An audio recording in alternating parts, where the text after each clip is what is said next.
Students, whatever homework is given to you, you have to submit it on the very next day between 8 am to 1 pm to the given WhatsApp number, and it is compulsory to submit your homework as your attendance will be marked on the basis of your submission. Hello students, good morning. Today we are going to learn social studies. Chapter number 2, Natural Resources, Types and Development in Geography. And the first point which is given here, natural resources. Okay, now let us understand with definition what is the meaning of natural resources. Anything on earth which is necessary for human survival and satisfies the human needs is called a resource. The resources which occur naturally are called natural resources. इसका मतलब होता है पृथ्वी पर पाए जाने वाली हर वो चीज़ जिससे इंसान को जिंदा रहने के लिए, जीवित रहने के लिए ज़रूरी होती है और इंसान अपनी जो भी ज़रूरतें होती है वो फुलफ़िल करता है, सेटिस्फाई करता है, उसे हम एक रिसोर्स कहते हैं। और जो रिसोर्सेज नेचुरली पाए जाते हैं उसे हम नेचुरल रिसोर्सेज कहते हैं। Next point, humans are also called a resource because by developing human skill other humans can benefit and resources can be utilized। इंसान भी खुद एक रिसोर्स है क्योंकि इंसान के पास जो स्किल है उसको विकसित करके डेवलप करके दूसरे इंसान को वही रिसोर्सेज का फ़ायदा पहुंचाया जा सकता है और उसका रिसोर्सेज का बेहतरीन तरीके से इस्तेमाल किया जा सकता है। Third point, humans make buildings, industries, bridges and roads which are called man made resources. माने इंसान ने बड़ी बड़ी इमारतें बनवाई हैं, इंडस्ट्रीज बनाई हैं, ब्रिज बनाए हैं, रोड बनाए हैं, जिसे हम मैन मेड रिसोर्सेज कहते हैं। Now students, let us understand with some pictures.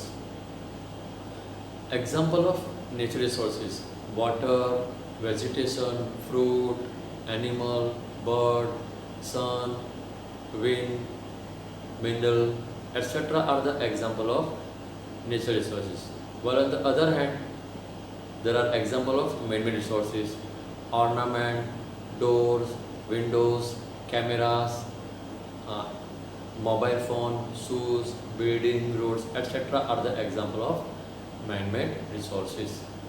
Okay students, now let us understand types of natural resources. Okay, first point, natural resources can be classified on the basis of origin, exhaustibility, ownership and status of development। इसका मतलब होता है natural resources को हम उसके origin का मतलब होता है जहाँ से वो पहली बार पाया जाता है उसके बेस पे। एग्जॉस्टिबिलिटी का मतलब होता है कंप्लीट उसका जो यूसेज होता है उसके बेस पे। ऑनरशिप मानी मालिकी, उसके बेस पे। एंड स्टेटस ऑफ डेवलपमेंट यानी उसकी कंडीशन, उसका ग्रोथ डेवलपमेंट के हिसाब से हम रिसोर्सेज को अलग अलग कैटेगरी में अरेंज कर सकते हैं। Next point, on the basis of their origin resources are classified as biotic and abiotic. यानी रिसोर्सेज को उसकी ओरिजिन का मतलब है जहाँ से वो पाए जाते हैं, उसके बेस पे रिसोर्सेज को दो कैटेगरी में अरेंज किया गया है: biotic resources and abiotic resources. Now let us understand with definition and example. First one, biotic resources. Biotic resources are those which have their origin in living things. For example, vegetation, animals and humans. Biotic resources वो resources होते हैं जो living things होते हैं, जैसे कि पेड़ पौधे, वनस्पतियाँ, एनिमल, जानवर जो होते हैं वो, और इंसान। Now second one is abiotic resources. Abiotic resources are related to their origin in non-living material. For example, rocks, soil and mineral. मानी abiotic resources ऐसे resources होते हैं जिसका रिलेशन non-living thing के साथ होता है, जैसे कि rocks है, soil है, पत्थर, जमीन, mineral। Okay, now let us understand them with some pictures. Okay, biotic means living things and abiotic means non-living things. For example of biotic living things. Plants, animals, bacteria, fungus, protists, etc. are the example of living things. While on the other hand, we have examples of abiotic resources. Also, we can say non-living thing. Water, soil, air, mineral, light, etc. are the example of abiotic resources. Okay, now next one. On the basis of exhaustibility, resources are classified into two categories: renewable resources and non-renewable resources. इसका मतलब होता है resources को उसके exhaustibility का मतलब होता है कंप्लीट यूसेज के बेस पे उसको दो कैटेगरी में अरेंज किया गया है, renewable resources and non-renewable resources. So let us understand with definition and example.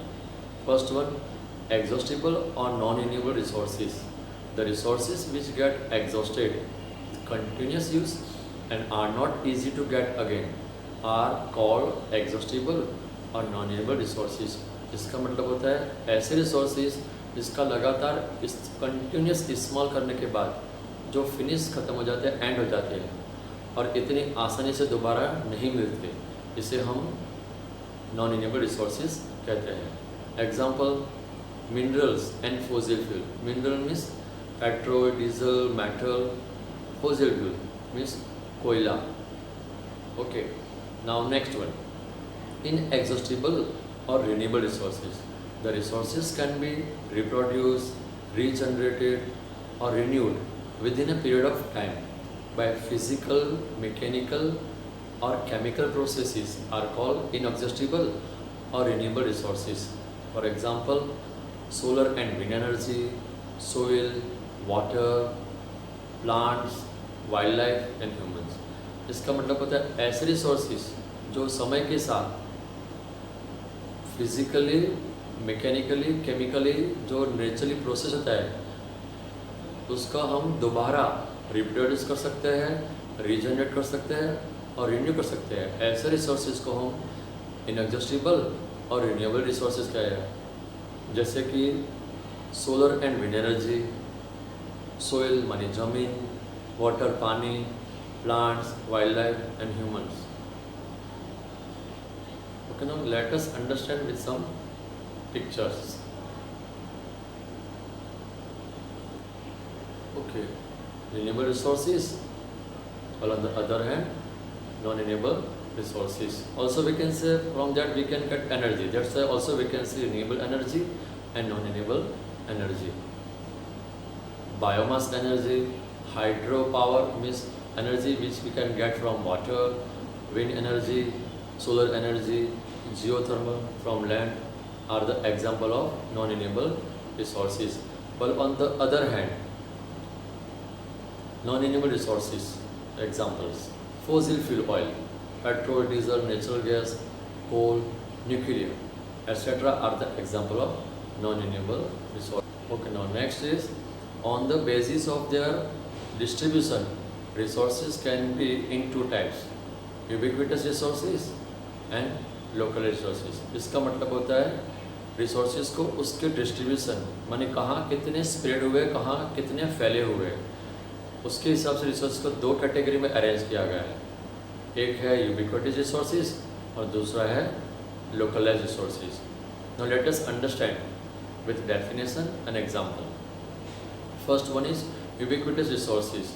The resources that are found everywhere are called ubiquitous resources. For example, land and air.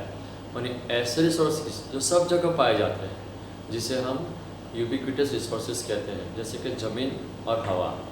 Number 2, localized resources.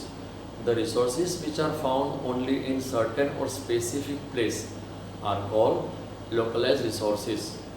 For example, coal and copper. इसका मतलब होता है ऐसे resources जो सिर्फ कुछ निश्चित जगह पे पाए जाते हैं जिसे हम लोकलाइज्ड रिसोर्सेज कहते हैं, जैसे कि कोयला, कॉपर है, आयरन और कह सकते हैं. Now let us understand with some pictures. Okay, again here we have ubiquitous resources which are found everywhere. Example, air is given here. Then localised resources, resources that are found in certain places, जो उसकी निश्चित जगह पे पाए जाते हैं, example copper and iron ore. Okay student, now let us understand the next one.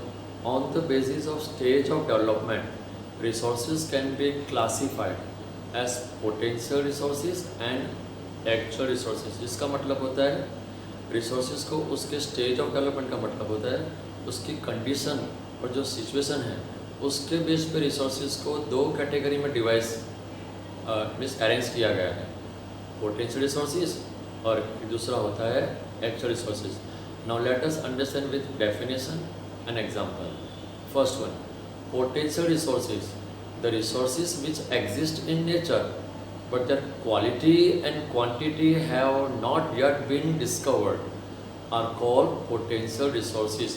For example, mineral oil. इसका मतलब होता है ऐसे रिसोर्सेज जो प्रकृति में नेचर में एग्जिस्ट मानी जिनका अस्तित्व है और उनकी जो क्वालिटी और क्वांटिटी है, क्वालिटी मानी उनकी जो गुणवत्ता है और उनकी मात्रा कितनी मात्रा में है वो अभी तक खोज नहीं किया गया है, जिसे हम पोटेंशियल रिसोर्सेज कहते हैं, जैसे कि mineral oil, petrol, diesel.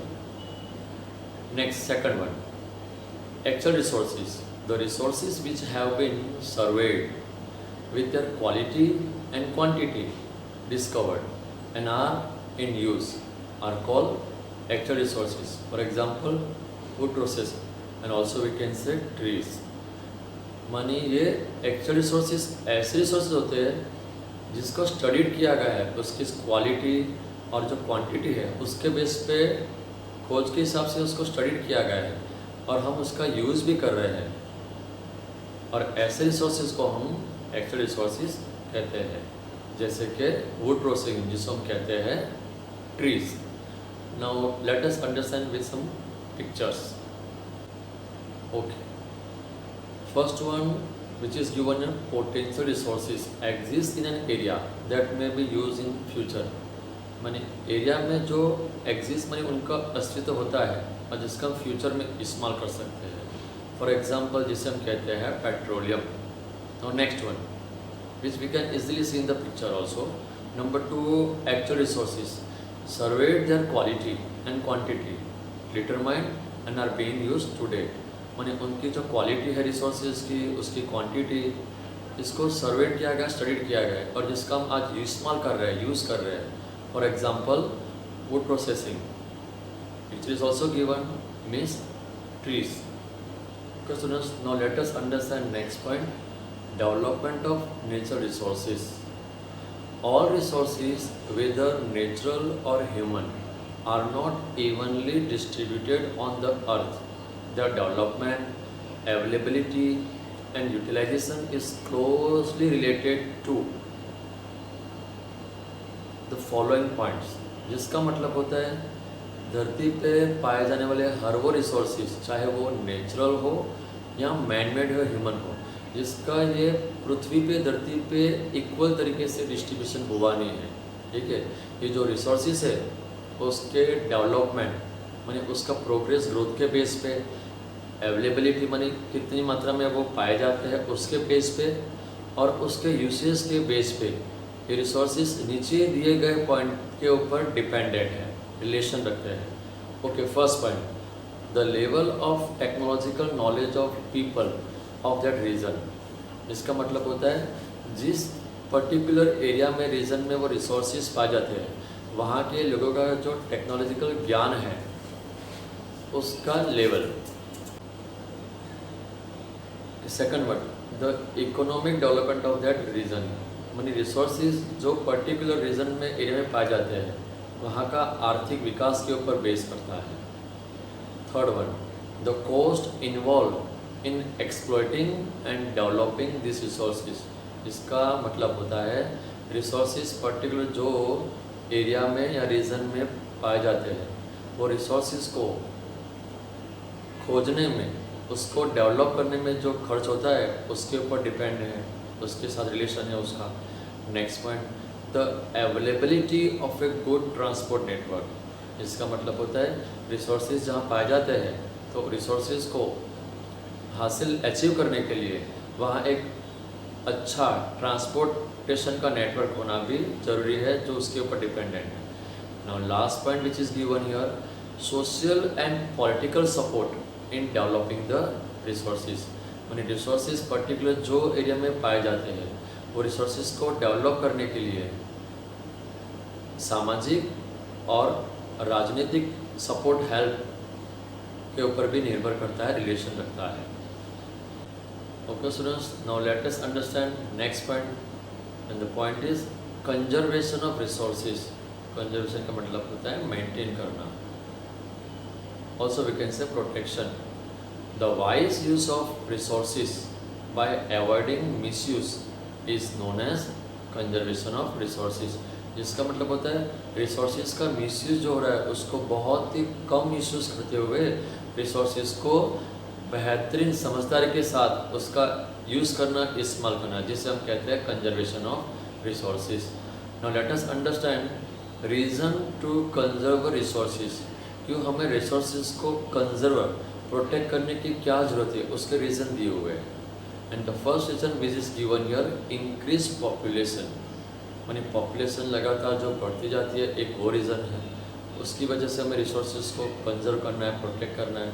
Number 2, the rising demand for material goods and comfort have already caused exhaustion and degradation of many valuable resources. ये पॉइंट का मतलब होता है कि नेचर रिसोर्सेज है इसकी डिमांड लगातार बढ़ती जाती है, और जो ये पीपल है उनकी जो लाइफस्टाइल है उसमें काफ़ी बदलाव आने की वजह से जो धरती पे पाए जाने वाले जो वैल्यूएबल कीमती रिसोर्सेज है, उसमें कुछ रिसोर्सेज ऐसे हैं जो ऑलरेडी जो ये धरती से जिसका अस्तित्व खत्म हो चुका है, और कुछ रिसोर्सेज जिसका अस्तित्व एग्जिस्टेंस खत्म होने की तैयारी में है। Third one, certain species of plants, birds and animals have become extinct. कुछ निश्चित प्लांट्स है, बर्ड्स है, एनिमल है जो धरती से उनका अस्तित्व खत्म हो चुका है। Fourth, the quality of air, water and land has been affected badly because of pollution, misuse and overuse of development. People exploited the available of resources thoughtlessly. जिसका मतलब होता है कि प्रदूषण की वजह से, पॉल्यूशन की वजह से हवा, पानी और ज़मीन की जो क्वालिटी है, उनकी जो गुणवत्ता है, उसके ऊपर बहुत ही बुरा असर पड़ा है। और इंसान डेवलपमेंट के लिए रिसोर्सेज का ओवर यूज़ कर रहा है, ज़्यादा इस्तेमाल कर रहा है और उसका मिसयूज़ कर रहा है। और इंसान जो लोग हैं, पीपल, वो जो रिसोर्सेज अवेलेबल है उसको थॉटलेस, इसका मतलब होता है बिना सोचे समझे उसका यूज़ कर रहा है। तो ये हमने पढ़े रिसोर्सेज को प्रोटेक्ट करने के लिए, कंजर्व करने के लिए रीज़न कि रिसोर्सेज को क्यों प्रोटेक्ट करना, कंजर्व करना जरूरी है। Okay students, now let us understand next point, sustainable development of resources. Sustainable development means progress without causing damage to the environment. जिसका मतलब होता है कि पर्यावरण को, एनवायरनमेंट को बिना नुकसान पहुंचाए डेवलपमेंट करना, प्रोग्रेस करना, ग्रोथ करना। Next point, it is development that meets the needs of present without compromising the ability of future generation to meet their needs. जिसका मतलब होता है प्रेजेंट जनरेशन जो होती है वो अपनी जो ज़रूरतें होती है उसको फुलफ़िल करता है। और कैसे फुलफ़िल करना है, सेटिस्फाइड करना है, जो आने वाले फ्यूचर में जो जनरेशन है, जो फ्यूचर जनरेशन है, उनकी ज़रूरतों को बिना नुकसान पहुंचाए।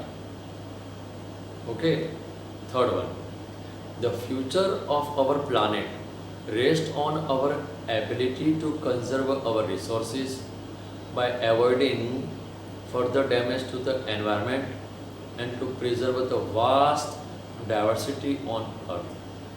मानी हमारा जो प्लानेट है, हमारी धरती, प्लानेट अर्थ, उसका जो फ्यूचर है, भविष्य, वो किसके ऊपर डिपेंड करता है? मानी हमारे जो रिसोर्सेज है उसको हम हमारी एबिलिटी क्षमता के हिसाब से उसको बेहतरीन तरीके से प्रोटेक्ट करना है, और उसके लिए हम एनवायरनमेंट को ज़्यादा आगे नुकसान पहुंचाने से रोकना है। और जितनी धरती पर पाई जाने वाली जो वास्ट डाइवर्सिटी है, नेचुरल एलिमेंट है, इसको बचाना है, जिससे हम अर्थ को आगे बचा सकते हैं और उसका जो फ्यूचर है जिसको हम डिसाइड कर सकते हैं। Next point, in the interest of sustainable development it is important to take immediate steps for using resources judiciously. इसका मतलब होता है कि सस्टेनेबल डेवलपमेंट के लिए ये ठोस कदम स्टेप्स उठाना बहुत ज़रूरी है कि हम रिसोर्सेज का इस्तेमाल जितना ज़रूरी है उसके हिसाब से ही करें, ज़्यादा इस्तेमाल करने की ज़रूरत नहीं। Okay, now students, from the whole lesson in homework you have tried some questions. Thank you.